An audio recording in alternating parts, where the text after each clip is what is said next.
The Migrant, the architects of flawed ideologies.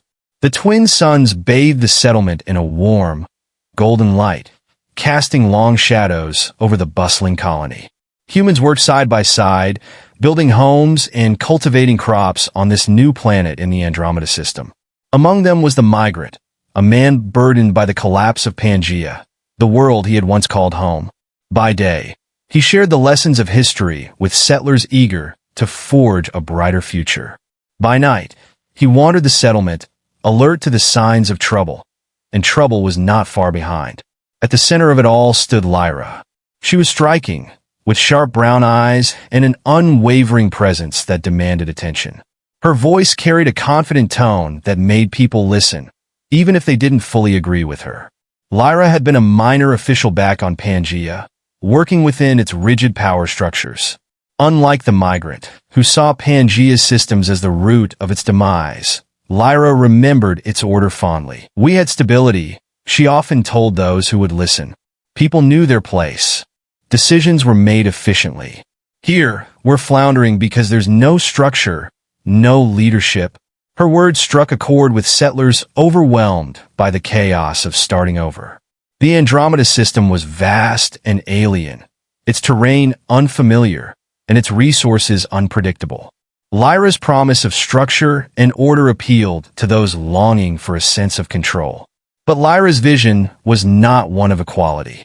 Her ideology was rooted in Pangea's hierarchical system, where power was concentrated in the hands of a few. She believed that democracy was slow and inefficient, a liability in times of crisis. "Some people are born to lead," she would say, "and others are born to follow. That's the natural order." Lyra began gathering supporters in secret. She appealed to those who had held positions of authority back on Pangea, offering them a chance to regain their influence. Her meetings were held in hushed tones in the dim corners of the settlement, where holographic projections of Pangea's old governance flickered on the walls. She laid out plans to reintroduce these structures, painting them as the solution to the settlers' struggles. Among her followers was Gregor, a former military officer who was swayed by Lyra's rhetoric. "She's right," Gregor said during one of her gatherings. "We need strong leadership. Without it, we're just a collection of aimless people." Yet, to the Migrant, Lyra's plans were a chilling echo of Pangea's downfall. He had seen firsthand how such systems bred corruption and inequality, how they led to wars and the eventual collapse of society. When he stumbled upon her secret meeting room, filled with diagrams and plans, his worst fears were confirmed. "These systems destroyed us," the Migrant said to himself, his voice barely a whisper. "We cannot allow them to take root here." The next day, he confronted Lyra in the settlement's crowded square. She stood tall, her brown eyes flashing with defiance as the Migrant challenged her vision. "You're rebuilding the same structures that failed us," the Migrant said, his voice steady but impassioned. "We left Pangea to escape tyranny, not to recreate it." Lyra stepped forward, her presence commanding the attention of the settlers gathered around them. "What failed us was chaos," she countered. "Pangea's structures gave us order and stability. Without leadership, we'll fall apart again. Look around you. These people are lost. They need guidance. They need freedom," the Migrant shot back.